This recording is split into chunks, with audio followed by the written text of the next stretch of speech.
నమస్తే రమగారు. నమస్తే జయ. రమగారు, ఈ మధ్య కొన్ని క్వశ్చన్స్ వచ్చినాయండి నాకు.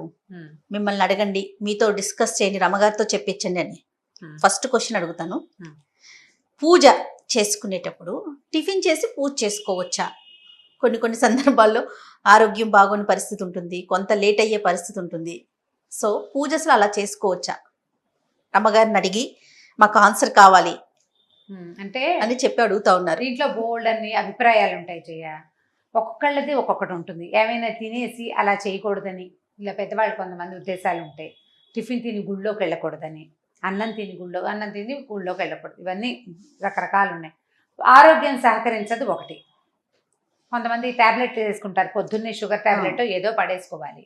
అప్పుడు ఆ షుగర్ ట్యాబ్లెట్ వేసుకుని టిఫిన్ తినేసి తర్వాత స్నానం చేసి తర్వాత పూజ చేసుకునే రకాలు కొంతమంది ఉంటారు. పెద్దవాళ్ళు బ్రేక్ఫాస్ట్ ఆగలేరు, రాత్రి పెద్దగా తినరు. నా పరిస్థితి కూడా అంతే చేయ. రాత్రి ఏదో జావ తాగుతాను అంతే, నేను 7కో 8కో అంతే. ఎప్పుడైనా ఒక రోజు 9 దాటాక తింటాను నేను, చాలా తక్కువగా. ఇప్పుడు నాకు పొద్దున్న 9 అయ్యేసరికల్లా 10 అయ్యేసరికి పై ప్రాణాలు పైన పోతున్నట్టు ఉంటాయి. ఏదైనా తినేసేయాలి, ఆకలి అనిపించేస్తుంది, ఓపిక సరిపోదన్నమాట. ఇలాంటి వాళ్ళు ఏం చేయాలి? ఇలా బోల్డ్ ప్రశ్నలు ఉంటాయి. నేనేమనుకుంటానంటే ఇప్పుడు బేసిక్ థింగ్స్ నుంచి రావాలి వీటికి. మనం పూజ అసలు ఎప్పుడు చేయాలి? మార్నింగే చేసుకోవాలి, పొద్దున్నే చేయాలి. పొద్దున్నే అంటే 9 లోపు. 9 లోపల నీకు బ్రేక్ఫాస్ట్ చేసేయాల్సిన అగత్యం సాధారణంగా ఉండదు. 10-11 అయితే ఏదైనా తినాలి. మొట్టమొదట పూజ ఎప్పుడు చేయాలి అనే దానికి ఒక నియమం ఏర్పరచుకోవాలి. పెంద్రాళ్ళే లేచి గబగబా ఇల్లు వాకిలి చిమ్ముకోకుండానో ఊడ్చి తుడవకుండానో పని వాళ్ళు వస్తే వాళ్ళు చేస్తారనో, లేకపోతే దేవుడి గది ఒకటి తుడుచుకుందామనో ఏదో ఒకటి ఆలోచన చేసి ఒక చెంబు నీళ్ళు పోసుకుని చక్కమని దీపారాధన చేసుకుని ఏదైనా 4 పువ్వులు పెట్టుకుని చిన్న పూజ ఏదైనా చేసుకుని ఒక పండో ఫలమో ఇంకొకటో నైవేద్యం పెట్టేసుకుని బయటకు వచ్చి మిగిలిన పనులు చేసుకున్నావు అనుకో, టిఫిన్ చేస్తావు, అందరితో పాటు నువ్వు కూడా తినేస్తావు.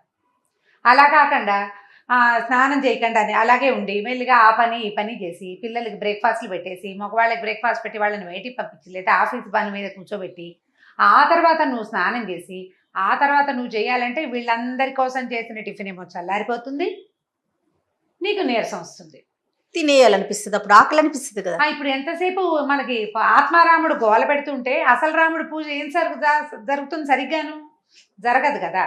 అందుకని మన విధానాలు కొంచెం మార్చుకుంటే అసలు ఈ ప్రశ్నలు రావు.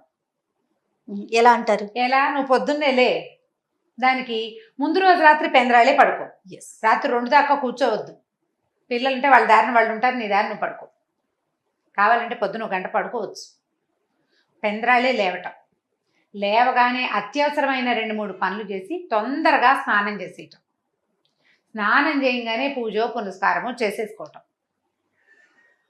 దీపారాధన చేయటం. ఇప్పుడు పూజ పెద్ద పూజ చేస్తారు కొంతమంది, చాలా అవి ఇవి చదివి అందరూ బయటికి వెళ్ళాక అప్పుడు నిదానం మొదలుపెట్టి చదువుకోవాలనుకుంటారు చూడు.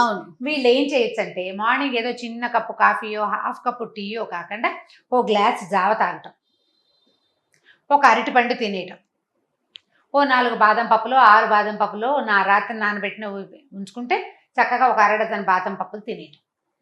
అప్పుడు మీరు నిదానంగా స్నానం చేసి 9:30కో 10 గంటలకో పూజ చేసుకోవచ్చు. పొద్దున్న తాగిన జావ ఉందా, గ్లాసెడ్ జావ ఉంది, అరటిపండు ఉంది, లేదా బాదం పప్పులు ఉన్నాయి. వీటిలలో ఏదో ఒకటి ఉండటంతో మిమ్మల్ని అది సపోర్ట్ చేస్తుంది. 100%. ఈ రాగి మాల్ట్లు జావలు అవి మేము తాగమండి, మా ఇంట్లో అలవాటు లేదంటే మీరంత హెల్తీ హ్యాబిట్స్లో లేరని అర్థం. అంతే, హ్యాబిట్స్ మార్చుకోండి. పొద్దున తప్పకుండా గ్లాసెడ్ జావ తాగాలి.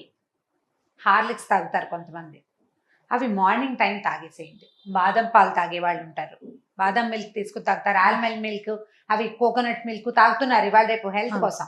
అవన్నీ ఏం చేస్తారంటే బ్రేక్ఫాస్ట్గా చేసేసేయండి. ఎట్లా? మార్నింగ్ మీరు స్నానం చేసే లోపల పిల్లలకి ఏదైనా రెడీ చేసేటప్పుడు మనం బ్రేక్ఫాస్ట్ మిగిలిన వాళ్ళకి కోసం బ్రేక్ఫాస్ట్ చేసేటప్పుడు అలాంటప్పుడే మీకోసం ఒక వస్తువు తయారు చేసి పెట్టుకుని ఇక ఈ హరిహరాదులు అడ్డమైన అది తాగాల్సిందే మనం. అప్పుడు టిఫిన్ చేయక్కర్లా. కానీ పొట్టని మార్చి పూజ దగ్గర కూర్చుని ఏవో అవి ఇవి చదివిన కొందికి ఆకలేస్తుంది. ఆత్మారాముడిని క్షోభ పెడుతూ చేసే పూజ రాముడు స్వీకరించడమా చాలా ముఖ్యమైనది. అది అర్థం చేసుకోవాలి. మనకు నియమం కావాలి. టిఫిన్ తినకూడదు. టిఫిన్ నువ్వు పళ్ళలో పెట్టుకుని ఏదైనా పచ్చడి నలుచుకుని నిదానంగా తింటే టిఫిన్. ఒక గ్లాసెడు జావకేముంది, కాఫీ లాంటిదే అది కూడా. ముందు ఆకలితో కూర్చుంటే రమ్మగారు ఏకాగ్రత ఉండదండి, ఏకాగ్రత ఉండదు.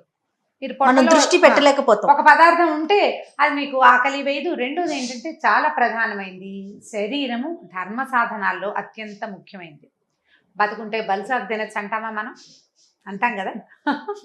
సరిగ్గా ఉంటే, హెల్దీగా ఉంటే ఏ పూజ అయినా చేయొచ్చు, ఏదైనా చేయొచ్చు. మనం పగలల్లా శుభ్రంగా తింటే రాత్రికి ఉపవాసం ఉండొచ్చు.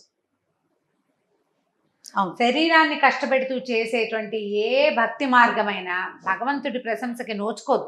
ఇది తెలివిగల పని కానే కాదు, అసలు చేయకూడదు ఆ పని. మనం చేయకూడదంటే మన అలవాట్లని కొంచెం మార్చుకోవాలి, మన పద్ధతుల్ని మార్చుకోవాలి. ఆరోగ్యం లేని వాళ్ళు, ఎసిడిటీ ఉండేవాళ్ళు, రాత్రిపూట ఆహారం తక్కువ తీసుకునేవాళ్ళు, మాత్రలు ఏవైనా టాబ్లెట్స్ వేసుకోవాల్సిన వాళ్ళు తప్పకుండా బ్రేక్ఫాస్ట్ చేసేయాలి. అది మనకి 8:30 అనుకోండి, పూజని ఇంకొంచెం ముందుకు జరపండి.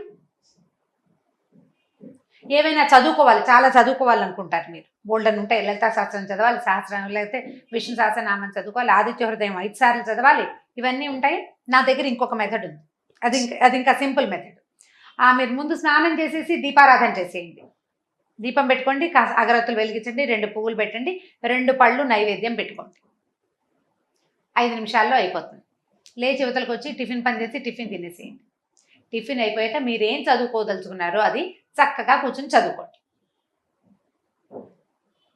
ఈజీ కదా?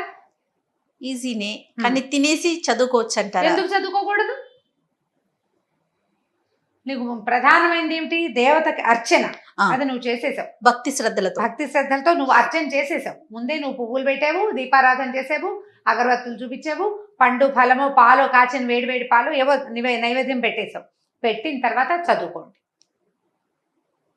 పొట్ట స్థిమితంగా ఉంటుంది, పనులు అయిపోతాయి, మళ్ళీ లేచి అటు ఇటు వెళ్ళక్కర్లేదు, ఆకలి మీదకి ప్రాణం పిలవదు, నిదానంగా కూర్చుని చదువుకోండి. ఇవి ఈ రోజుల్లో చాలామంది ఆడపిల్లలు, నేను చెప్తున్నాను కదా, నేను కూడా ఇప్పుడు షూట్కి పరిగెత్తుకుంటూ వచ్చేసాను.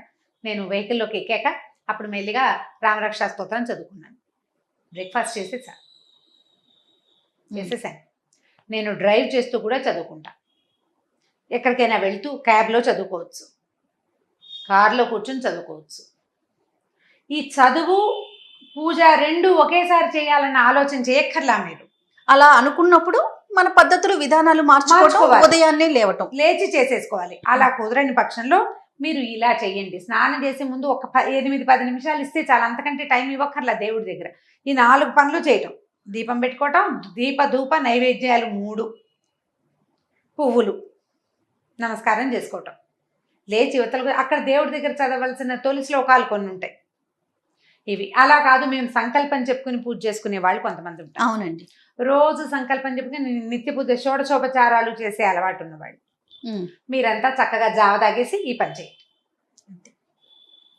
ఏదో ఒకటి తాగేసేయండి, ఆత్మారావుని శాంతిపరచాలంటారు. ఇంత కాకుండా బాగా ఆ మాత్రం తీసుకోండి, పెద్ద గ్లాస్ తీసుకోండి.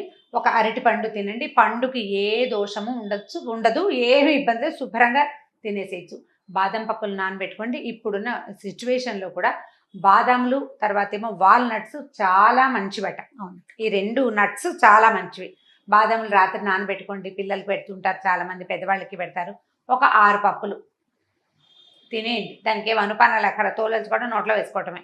1-2 వాల్నట్స్, ఒక వాల్నట్ తీసుకోండి, అది మీకు ఆపుతుంది. మంచినీళ్ళు తాగండి, ఒక ½ గ్లాస్. ఇది ఈజీ మెథడ్. ఇలా కనుక మీరు చేసుకోగలిగితే దీని మీద ఇంకా ప్రశ్నలే అక్కర్లేదు. అంతే. లేని పక్షంలో మనం ముందే అనుకున్నట్లుగా ఉదయాన్నే లేవండి, చక్కగా మొత్తం గబగబా చేసేసుకోండి. చాలా ఎర్లీగా లేచి పూజ చేసేసుకుంటే సరిపోతుంది. అప్పుడు ఆకలి అనే సమస్య లేదు, ఉండదు. అంతే కదా? అంతే. రైట్ అండి. థ్యాంక్ యూ అండి. నమస్తే. నమస్తే జయ.